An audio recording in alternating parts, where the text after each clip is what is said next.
On this episode of Real Estate on the Rocks, we're going to talk accountability.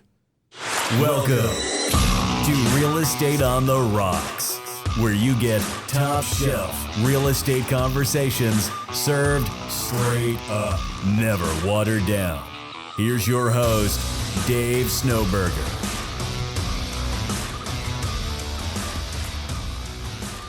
Like the man said, my name is Dave Snowberger. I'm joined in the studio today with Marshall Tucker. That's me. And the new guy, James Mendez. What's going on? Nothing much. Today we're going to talk a little bit about accountability. Real Estate on the Rocks. What's Real Estate on the Rocks, guys? For our listeners that are just tuning in, who are we? Why are we doing this? I think Real estate conversations straight up. Serve straight up. Never watered down. Well, really, it's real estate conversations for agents by agents. Yep. FABA. FABA, not FUBU. Slightly different than FUBU. Yeah, slightly. For agents by agents. So we're agents in the real estate marketplace, which is the United States. This is where we sell real estate in Austin, Texas, and we started kicking around this podcast. There's a lot of podcasts out there. There's a lot of information out there, and this was something that was relevant to us and a lot of people that seeked advice from us. And so we decided to do a podcast and throw it out there. Why am I telling you this? I have no idea. Just something to talk about. Because it's time to be accountable to the audience, to yourself. There we go. Wow. People ask me all the time. Like, I actually get this all the time. Like, why did you guys start a podcast? We actually met somebody, an agent that we are recruiting, because that's what we do. We recruit to Agent attraction. EXP Realty, which if you are EXP curious, you can reach us at join EXP at 88000. Text us, right? So you text Join EXP to 88000, and I will get back to you personally, Dave Snowberger. We'll get back to you, and we'll talk. We'll have a conversation and compare apples to apples, and see how your brokerage is working out for you and what EXP has to offer. All right, now let's get into it. We're talking about accountability. We're talking about goals. A goal is what, Marshall? A goal is a dream with an action plan. Wow, did you come up with that yourself? I read it on the board. All right, it's on the board. Why does it say fool at the end? Goal is a dream with an action plan, fool. Oh, fool. Because you thought I was going to read it. I'm like Ron Burgundy. He'll read anything. I saw that out there. I was like, someone's going to read the entire sentence. Right. So let's go ahead and hop into it. Accountability. Let's talk about this, because accountability means so many things, and I think so many people don't really understand what it means. You know, I mean, accountability for me is I'm certainly, for sure, it's very different from anyone else on my team. So what I have to be accountable for in my life is probably not the same things Marshall has to be accountable for, and certainly James has to be accountable for. Yep. And so let's talk about this a little bit, and that way we can offer really 3 opinions on accountability, and maybe how to seek it if you need it. Maybe if you need to lighten up the load on accountability. Maybe you're doing too much. You know, maybe you're over planning. You know, you're over goal setting. Is there such a thing? I think there is. Yeah. It could possibly be. Yeah. You know, I mean, I don't over goal set. I don't think it's me. No. Yeah, I set the bar pretty low for my goals. You know, it's like stay alive. That's about it. Keep breathing. That's a great goal. Yeah, wake up. Until he comes in the office, then about a couple 100,000 come flying out. Everyone else is just catching them. Right. Yeah, I set all your goals for you. I had this great idea for us. Yeah, I was like, I had this great idea for you guys. I'll be in my office. Get to it. like, damn. All right, Marshall, what's accountability mean for you? Oh, accountability to me is, I guess, somebody standing behind me with a big stick, making sure I do all the things that I don't want to do when I don't want to do them. And so that's sometimes you're holding that stick. Yeah, sometimes it's my wife. I was going to say, it's more your wife. It's more your wife and your kids with little sticks. Yeah, they got little sticks, beat the crap out of me. Knees. Kneecap them. Nice. So, Marshall, when you set goals, we've been doing this for a while. And when we first met, you and I really hired out of necessity, being that my hair was on fire. I was a solo agent. I was going nuts and I needed somebody. I ran into you at the restaurant that you own. there in Georgetown, Texas. And I was messing with I saw your business cards up there, and I was messing with them. And I took my business card and I put mine over his business card. I think one of my workers ran over there immediately after you and like moved it back. It was like that movie Labyrinth, when you watch as a kid and the stones change and she's marking them and they move around. I have no idea what you're talking about. Oh, sorry, kids. All the movies I watch are kids' movies. Right. So, and we didn't have a lot of goal setting coming in. I said, I hired out of necessity. My hair was on fire and I needed somebody just to fill the seat, and help me with the buyers, right? I was taking so many listings and I had a bunch of buyers and I was just burning through leads that were there of people that were serious people that wanted to buy and sell. And I just wouldn't call them back. And by the time I did, I felt that, that I let them down. And so I didn't have the accountability. Then we were avoiding them. Right. Then it went into avoidance, and just kind of like, and then blaming, it's just like, oh, I just wasn't able to get a hold of them, or blaming like, oh, they weren't serious. And who knows if they were or not, but I wasn't holding myself accountable to getting all those things done. And all I was trying to do was just kind of keep my head above water, and so I wasn't being too accountable to myself and when time management and all that goes hand in hand with accountability, and time blocking. That's time my weak management, link, time management and how to do all that stuff. Right.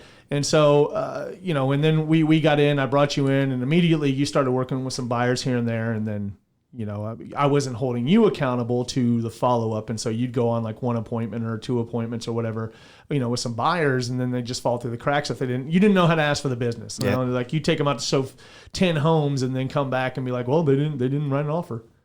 Well, okay. Did you ask them? Well, no, I just figured they'd ask me. That's how it works, right? Right. And so, anyway, so we got into the next year once kind of like the slow season or the busy season slowed down a little bit, and we got towards like the, what was that, like November, December. So we started to slow down a little bit, and I really started reading it into the team a little bit more, and reading the MREA, which is a great book by GK, on how to build a team, and really kind of finally realizing that I had to hold myself accountable to things and be more purposeful about it, and then really get goals going, and then I hired an admin, and that's when we would sit down and we'd actually do goal planning for the year, right? And so, a lot of people do accountability or goal setting through 5-year plans, 4-year plans, a year, 6 months, and we really do it day to day now. We walk in here with our daily goals, we have our weekly goals, and then we have our monthly goals, and obviously our yearly goal. And then obviously somewhere in there, there's a 5-year plan. I don't worry about the 5-year plan much because things change constantly. Yeah.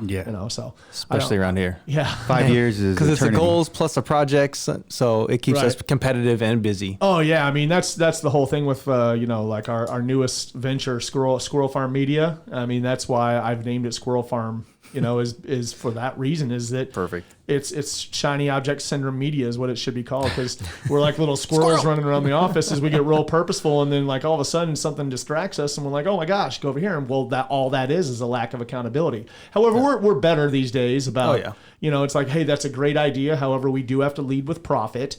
We do have to lead with revenue, and so we can't do that stuff until we have money to set aside to do that project, and really money, time, and more people, right? And so that's the constant recruiting to the team or recruiting to their downlines and things like that.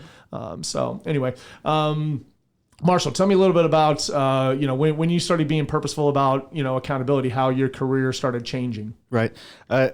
There is kind of, I guess, a two-factor there. One would be time accountability. So I had to learn to start moving my time around. At that time, I was working in the restaurant 50 hours at least, and then in real estate. And then when I made the jump over to real estate, I had that flexible schedule. Oh, yeah. So, you going to the movies? I got time. You need help at the grocery store? I got time. I had all the time in the world, but I wasn't doing the things I was supposed to be doing, which was out in the field. Before me. Well, kind of. I don't know. It was really hazy before you. I don't know. I was kind of just doing my own thing, But like I was telling you earlier, when I first joined the brokerage, I saw everybody walk into the training room. I didn't know what was going on. I didn't realize there was these weekly meetings. I didn't realize that there was property tours. And this was at the Keller Williams Market Center you were at in Round Rock, Texas. Okay. Yeah. So I mean, I didn't realize the process and all that. And then you kind of start learning that, but that's not what you're supposed to be doing either. You're not supposed to be hanging out in the office. You're not supposed to be walking the halls and talking to everyone. I was doing. You're not? No. I mean, network a little bit, but that's not where your focus should be. Your focus should be talking with people who can actually buy homes.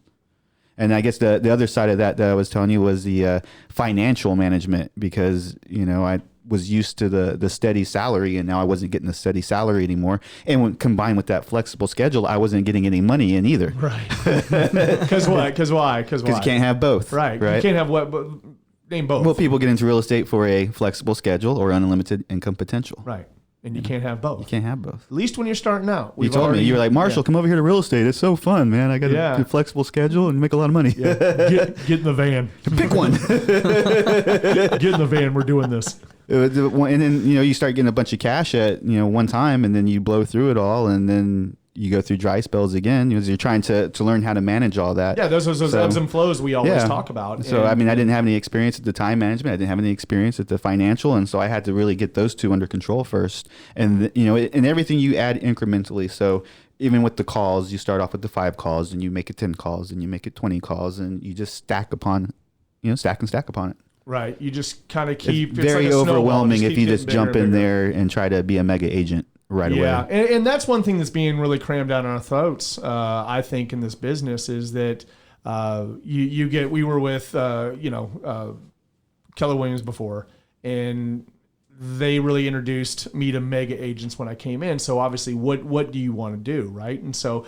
you see how a lot of these people, you see how they're treated. They get a little bit of, I would say, preferential treatment. People will say BS on that, but I'll debate that anytime. They get a little bit of preferential treatment. There's possibly some lead sharing at the top going on from, maybe the market center, because they all have websites. Where do all those leads go, right? And so where to, it's like, oh, we have to have phone duty. Okay. I used to get there early in the morning on Monday. And as soon as we left, and there were people at the top of our offices, there were people at the top that had left also, and we left, and they're like, oh, did you know so-and-so sold so-and-so's house? And it's just like, really?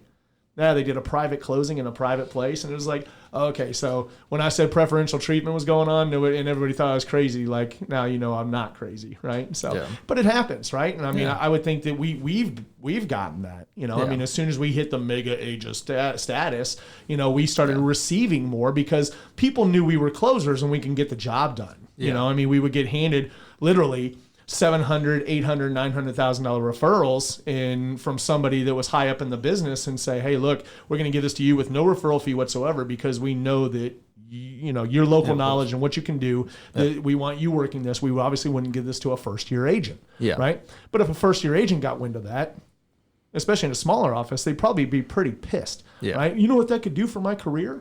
Well, you know how long I had to work in my career to get that referral? Like, come on. Yeah, so I don't want to jump ship on favoritism.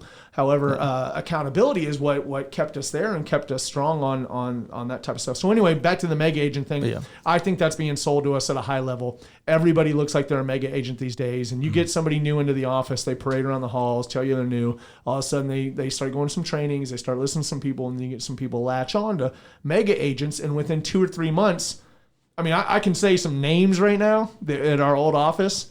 Obviously, I won't. James is looking at me like, don't do it. And I was like, I can say some names right now. There's some pretty cool people used to stop by our office, knock on the door, come inside, and ask us questions. And I would answer them and tell them, like, strategy, this is what you do, this is how you do it, and whatever else. And they would go and they'd get that property, they'd get that listing maybe, or that property under contract. And all of a sudden, they'd have a closing of $500,000, $600,000, $700,000. Next thing you know, they're coming to the office, they got a nice new little shiny fedora on, and they got their, I don't know anybody who wears a fedora. I'm trying to throw you off the scent. I'm trying to throw you off. Pretty sure James owes a couple. And so they come in and they have a different aura about them, right? And so now the newest agents that just came in to the recruiting class or around that market center are now looking up to those people. Yeah. And so it's just a farce. And so you're at the coffee machine, and it's not like being jealous, like, nobody talks to me anymore. He figured it out on his own. Like, no, he didn't. We helped him. If it wasn't me that helped him, it was somebody else around the office that helped him, or, It's just, I just saw a quote, and I think it was actually GK was just saying, like, nobody gets anywhere by themselves, And so that's why I hate the whole self-made millionaire. Yeah. That literally does not exist. Like, you were helped. You had people helping you or either working for you or mentoring you in the process. Right. But you more than likely worked harder than all those people that helped you. However, but if it's yours, you should be. Right. Right. Like, exactly. That's like you saying, I should work more than you. You should. Then no. Like, I should work more than you on your business than you do. Like, that makes no sense. Who's going to have more passion, or who should have more passion and more drive for you about your, about your business than you? Well, yeah. I mean, I definitely agree with you because that's how I am. I share passion on my business. Exactly. I'm rearing every day to come to work. I mean, I question my sanity sometimes. I wake up at 5 o'clock in the morning, and then before I hit Orange Theory, I'm doing things for work. And when I get home, I'm doing things from work, and I'm listening to a podcast there, and on the way back, and whatever else. And it's just like I can't wait. Like Sundays, I'm just waiting around, just kind of like, I want to go back to work. I want to go back to work. It's not like I miss you or miss Marshall. He does. And so I just want those days I wake up and I call in sick, I can just hear it in his voice. I want to do more. You're staying home. Actually, that does affect me. I won't even lie to you. That does affect me. I'm like, what am I going to do for lunch? It's sad to eat barbecue by yourself. So accountability. I mean, let's talk about accountability. Let's talk about some goals. Let's talk about how you plan those goals. If nobody out there has really heard the acronym SMART goals. What are those, James? Specific, measurable, attainable, relevant, and time-based. Okay, so specific. Let's break that down real quick. So if I say I'm going to lose weight, how do you hold me accountable to that? You don't. That's not specific, no. Right? So if I say I want to lose 10 pounds by October 1 to go to the EXPCon in Vegas, October 2nd through 5th, and if you want to go give me... No, I'm just kidding. You get even more specific and say, I'm going to Orange Theory on Tuesdays and Thursdays from 8 to 9 until we go on our trip. That's pretty specific. Right. Yeah. Which I've been the past 4 days straight. I'm about to die. I've got one more day tomorrow, and that's my 5-day. He comes in so busted tired, makes me tired. That's my game set match. Right? I'll be dead a really long time, so there's no rest right now. Anyway, so let's get into it. Specific goals, nail down specific stuff. So we had some goal setting going on. You and I have had some conversations, and I always had this thing where I do the little air quotes, and it's just like, hey, James, come on into the boardroom, and it's our conference room, and talk about, like, let's have a tough conversation, and it's a lot of people don't want to have the tough conversations. They don't want. They didn't get into real estate to be told what to do. Yep. They didn't get in real estate to have a drill sergeant, saying, hey, you need to do these specific things, or, you're out of here by this date. Nobody has the idea to get into real estate for that. They want to get into real estate because they have a flexible schedule. They're their own boss, and they can make, ungodly amounts of money. Yeah. But you can't make the ungodly amounts of money if you don't have accountability from the first two. Yep. Right. So some of our stuff that we had spoke about was, I gave you, it needs to be 10 homes by the end of the year. And so, there's a few months left in the year, and that would be a pretty easy goal to obtain in my eyes. Yeah. Now, you being a little bit newer to the team, you might look at that goal as like, oh, that's huge, because I know that I'll do that, or at least I'll probably even do double that. Yeah. That goal, right? Yeah. So, but I have a lot more leverage. I've been in the business a little bit longer. I've got a great sphere of influence. I've got a 5,000 person database. I've got tons of marketing going on, and we're doing a lot of attraction. And yours is based on really, I don't hand you, right? Even though you're a teammate, I don't hand you anything. You work for it, right? And you earn it. So, and then once you start earning it, things are a little bit better for you. Like right now, there's a lot of favoritism I have with Marshall because I know Marshall's a closer. So when someone calls and they say, hey, do you have anybody over that doesn't wear skinny jeans? And I'm like, yes, I have Marshall. Marshall wears baggy jeans. He's wearing shorts today. What a slacker. I bet people out there, Friday. Our listeners out there are just kind of like, are they really that skinny? Why is this guy's always ragging on this dude for his skinny jeans, and he probably doesn't even wear skinny jeans. It's just a thing that we pick up on. They do. No. Skinny. And his shoes has buckles on them. Hey, they're nice, man. Sure. I love it. You have great fashion. I don't. So I'm a jeans and polo type of guy. Jeans, boots, and polos. That's what I've been wearing since I was 10 years old, and that's what I'll continue to wear until I die. Shorts and flip flops. If I could wear shorts and flip flops to appointments, I would all day long. I know that I think what's his name? There's a guy out there, Kevin Kaufman. Is that his name? Kevin Kaufman. Group 4610, pretty big real estate team, but I'm pretty sure he wears shorts and flip flops wherever he goes. Is from what I hear. But that's you got to set the stage with your clients. That's what it is. When we open up the office in Orange County, then we'll do flip flops and shorts. Yeah. I always said the further I go through life, the less clothes I want to wear. And people are always like, "Huh?" I'm like, I just mean I want to end up on the beach like in board shorts or something. You know? Yeah, why does everyone got to go to the extreme? Like, calm down. Yeah, last thing you want to see me is in a weenie bikini or something. Banana hammock. All right, so specific goals. Let's get serious now. We've got people out here. They want to hear what we have to say. Let's go. So specifically, we set a great goal for the team because we like to be accountable to each other, and we like the competition since we're all pretty competitive. So yeah, we set the 10 transactions by the end of the year, and then we've all been just kind of jumping in, trying to pull it from everywhere. So we've been beating the phones again.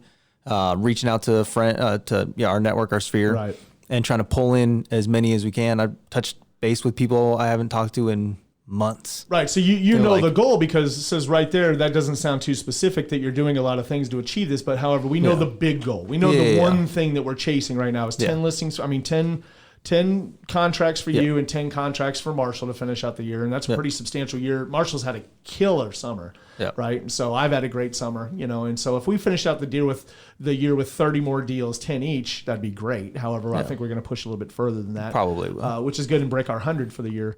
However, so what you're doing there, I just want to be clear, is that we've got the specific goal. Now the measurable, let's get into that. What does measurable mean to you? Measurables, so it needs to be able to track it. So we are not just saying, hey, we're going to lead our favorite thing that we all hate. Yeah. We're not going to just lead gen every day. We're going through expireds. We're calling FSBOs. We're going through Sphere. We're doing video messaging. So we're doing those things in tandem, all of them every day, but certain ones every day of the week. So we're constantly doing something for at least half the day, if not longer. And you're keeping track of how many calls you make, how many answers there were, how many appointments we went on. How many conversations, how many conversations we have. The conversations the first week or two of our plan here. Yeah. It will be a lot of conversations. By week 3, we'll start hitting a lot more appointments. Yep. And so the appointments will get even more measurable, right? Yep. And then conversions from appointments the week after that. So, if we don't get the deal signed right there at the table, then, we start seeing, it starts heading into the weekend. We'll get those texts or those phone calls. We decided to list with you, or we've ghosted you and you're not going to hear from us because we're going to list with your competitor across the street. And so, which happens. That's okay. Or we're going to list with Open Door or one of the other. Just turn their sign upside down. Right. Just kidding. Yeah, right. So I'm going to light that thing on fire. The sign, not the house. Okay. And so attainable. So now what makes the goal attainable? So specific, measurable, attainable. Something that's realistically within your reach, but just out of it. So like if you did 20 deals in a year, you're not going to do 25 in Q4. Right. Like that's just not going to, more than likely not going to happen. Right. We'll go ahead and roll our eyes and say it can happen. It can. Yeah, it 100% can. It probably won't. No. And you're going to get discouraged by having something too far out of your reach. You need something that's just out of reach that keeps moving with you. So say if you get a good win, so you're doing 10 deals in 4 months and you get 5 in 2, push it out a little bit. Right. But keep moving. You can't obviously let off the throttle. Right. And you have to make your main goal. So I've made everybody's goal in the room 10 deals at the end of the year, right? So if everybody hits 6, would we be happy? No. Yes. In a sense, I would. That would be 6 deals from each of us, right? Oh, yeah, overall. And so 18 deals to end out the year. That'd still be a great Christmas for everybody. Yeah. However, the goal was to set it high at 10 so we could at least achieve the 6. If I just said get 6, you might only get 4. Stretch you goal. might only get 3. So it's 10's a stretch goal. However, we all know that it's very attainable. Yeah. So it's not that far of a stretch. Okay, so relevant. Something relevant, so something that matters or means something to you and to what your overall goal is. Like if you're having a great year, which would be like maybe 20 or 30 deals for newer agents. Right. Make your goals and your actions relevant to the goals. So we need to lead gen, and I need to reconnect with the people that I hadn't spoken to in a while, because for various reasons. Either they stopped responding, or they said, call me in 6 months. We're not moving right now. People who just didn't really want to talk anymore. And I've reconnected with a couple of them. And someone's like, oh yeah, actually I do want to list, but I need to make some repairs. And so I was like, perfect. Okay, let's do that. So that people are coming back around. So what are the relevant things I'm doing for that? I'm logging all my calls, and I'm sending people messages. I'm doing video chat. I'm reaching out to people in different facets than just one way. Yeah, you're hitting to try and pull people in. Right, from all angles. I mean, we hear so much about doing the one thing, and everything else. You have to make the one thing really lead generation, and then you have to have a couple different. Tim and Julie Harris from Harris Coaching do what they call spokes, right? So they have a wheel, and then each little pie. Think of like a Pictionary pie. Remember the little game? And each little pie is something lead gen wise, and so you can have different pie or different wheels for lead generation. You can have different wheels for passive income or just income generation stuff, and so you just set those up nice. So I like that. So time based, and so we put on December 31st. That's our time base. Is if we don't reach our goals by then, you're fired. I'm just kidding. We made a bet for for something we don't want to do, that we will be responsible for doing that. The stick and carrot. Right. So what we did there was that you might want to try this with your accountability partner, is that we basically I came up with the idea of a pleasure versus pain thing. So if they hit the goals, obviously they have the pleasure of hitting the goal, and then what comes with that is the money, the little bit of flexible freedom over the new year or around Christmas time to the new year, and getting into that. Or it means very little bit. Yeah. The pain. Well, you have to think about it too, is we're in September of 2019. Yeah. We'll make that very clear. This is when you set up and start hammering everything on the phone, and start hammering all your lead generation to set up to have a great launch into 2020. Yeah. Right. Into the next year. And so it's always got to set up to be in September. We'll do another episode of how many actual work days are left once October hits. I say they go fast now. Yeah, they go fast. I mean, there's so many vacation times for and people all that to see. stuff. Right. Yeah. And so the time based, we know December 31st is our deadline on this, and we're going to push really hard to hit it all. And we have weekly, we have like daily accountability conversations. So we start every morning off with script practice, where we stand in a circle and we talk about scripts. We actually run some scripts on each other, and we talk about our goals, and we talk about our affirmation of the day, and really kind of accountability. And so I know where these guys' heads are, and gals that are on our team. I know where everybody's heads are, and I can hold them accountable and say, well, hey, how are you doing this? Or how are you out of the office for 4 hours doing, working on this, when you need to hit this goal by the end of the week? And so, I can hold you a little bit accountable, and you're like, you know what? You're right. I had a moment of laziness. I had those all the time. Yeah. I mean, moments of, people have moments of weakness. I have moments of laziness where I go through a week of being lazy, or 3 days being lazy. Yeah. And what lazy to me is just really taking in more content, Yeah. So anyway, sometimes you need to get out. It's good to take breaks to kind of clear your head. Like if you're pounding the phones and working, take a lunch break out of the office. Yeah. Get away from everything. Don't answer your phone. Just stay away from everybody. Just relax, or listen to music, whatever you relax on doing. Get away from the office. Get your food. Get in the mood again, and then come back into it. That helps. Yeah, and work in increments too. We had talked about that, that we were setting timers, and I know there's some apps out there that we downloaded. Marshall just uses a timer, but where we work for about 45 minutes straight, and then take a 15-minute lap around the building. Yeah. Or grab some water, grab another cup of coffee, and then get back to it. Yeah. And you do that 3-4 times a day, and so it shrinks down the purposeful time to work right there, and that's a really good drill down way to time block. Yeah. And so there's plenty of apps out there. We'll post them on Top Shelf Agents, which you can find us on Facebook, the Top Shelf Agents network page. We can post a few of those apps out there if you want to do the time blocking stuff. But that would be a great investment in agents when they first start coming into the business. Is I think more brokers and team leaders and coaches should really be purposeful about setting setting up time blocking classes and how to be a little bit more structured. That would go over like gangbusters.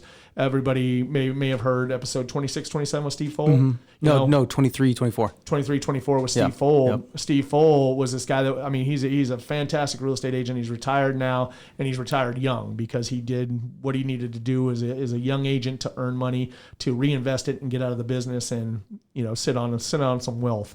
But he was a time planner like I've never seen. He has a little like briefcase thing where he pop open and you'd ask him, "Hey dude, you want to go get a beer?" And he'd reach down and grab his day planner and pull it out. And he's like, "Nope, got an appointment here and 7:00. I can be there by 8." Or he's like, "I can't have a beer until next Thursday." And it's just like, really? Like, you're that far? And he's like, "Oh yeah, this is filled out for the rest of the year." Just kind of like, yeah, meet with this agent here. Yeah, I mean, he is. But that was, remember, he shared the story about his brother sending him. He thought he was going to do an open house, and his brother's like, "No, you're going to whatever, time blocking school." Yeah. And he's like, "Is that a thing?" Like, yeah. He's like, "Yeah, that's a thing. You're going to go." And he's like, it changed his life. Yeah. And he's just very purposeful. And I, like me, I'm squirrel. I mean, I'm the CEO. The president, the chairman, and whatever else, the squirrel farm. Like, I'm just running around all the time thinking of new ideas, and it's hard for people to keep me in my chair, And on top of that, I have to sell real estate at a high level. Yeah. So I can fund all these fun little ideas I have of like Squirrel Farm Media or Wilco Eats, all this cool stuff that we do. So Marshall, tell me about your specific, measurable, attainable, relevant, time-based goals. It's pretty much everything that James said earlier. The only thing I would add to it was maybe on the relevance. It's, if you got a goal to get the 10 deals closed by the end of the year, working on your logo and working on your website and doing all the things that aren't actually going to put you in front of somebody, that's not the relevance you're looking for. Yeah. Yeah. But so many people are fooled by that because they think it's relevant to sit there and traps try to and putting nets up. Right. Yeah. And try to create a better mousetrap to get people into it. And while they're doing that, they burn 40 hours in a week. You got to be a hunter, not a gatherer. Yeah. So I like that. I just came up with it. I just came up with it. Shot from the hip there. I'm even more pleased you like it, I invented that comment. Yeah. Prove me wrong. Prove me wrong, yeah. Well, here it is. Marshall Tucker said it.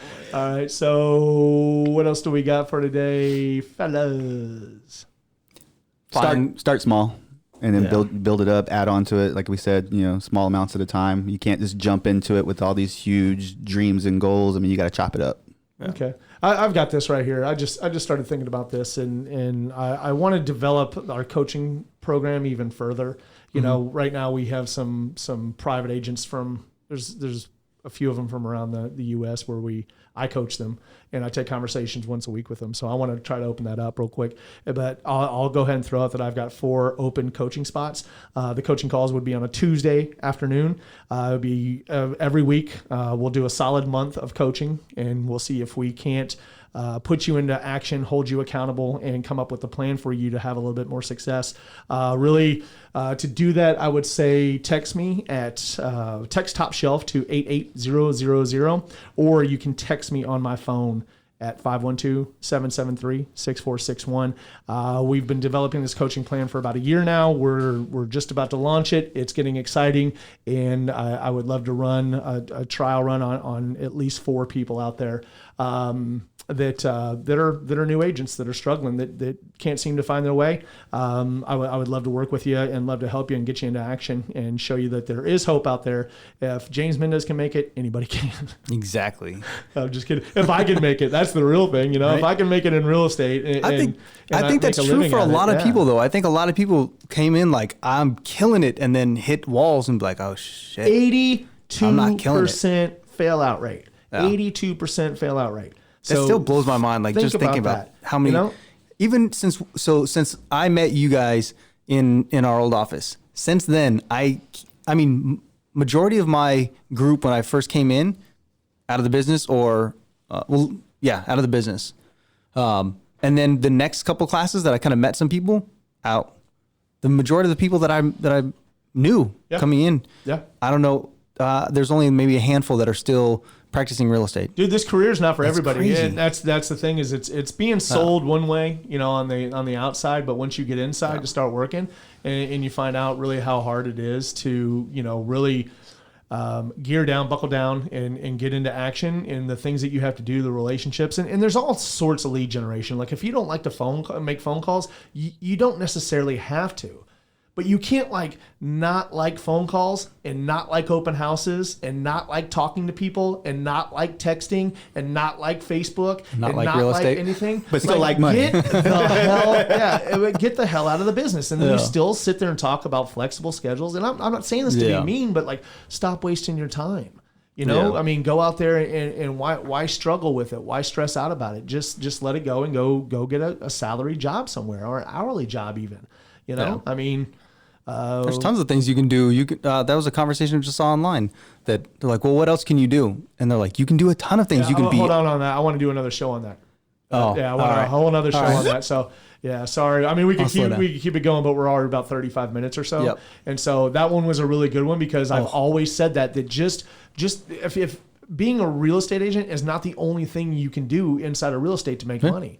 You can do so many other things, and so we're going to do a whole show on that. So I'm so glad I tripped over that article too. Yeah. So we're going to go ahead and get out of here. Like I said, I got 4 spots open for a coaching call. For coaching calls, there'll be 4 in a month. It'll start in October, the first week in October. Actually, we're going to be at EXP. Yep. EXP Con in Vegas, baby. And so we'll probably be gone for that. However, I will maybe do the call the week before and then give you about 2 weeks worth of homework and then get up on it and start going. And I will get you into action in a week. If you like what you see, we're going to offer our coaching program. It's affordable. It's really all based on your success. We obviously can't have a coaching program if we're not putting people into success, right? If we're not putting people into action and they're not, having repeatable, scalable, and building their businesses, there's zero reason for you to be in a coaching program, right? Yeah. And so there's so many coaches out there running around the space, and there's so many people trying to cram Facebook ads down your throat and all this other stuff down your throat.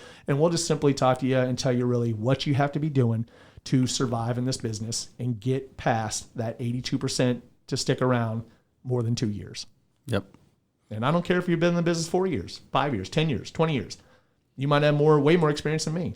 However, if you want help in getting your business back on track, let us know. Text Top Shelf to 88000. All right, guys. All right. I want to talk our mortgage real quick. Mortgages. Mike Harrell, we always like to thank him very much.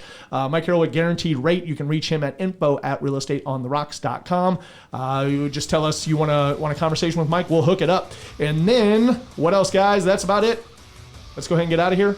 Don't forget to smash that 5-star button on whatever podcast channel you listen to. So thanks again. We'll see you next time. I'm out. Say bye, James. Bye.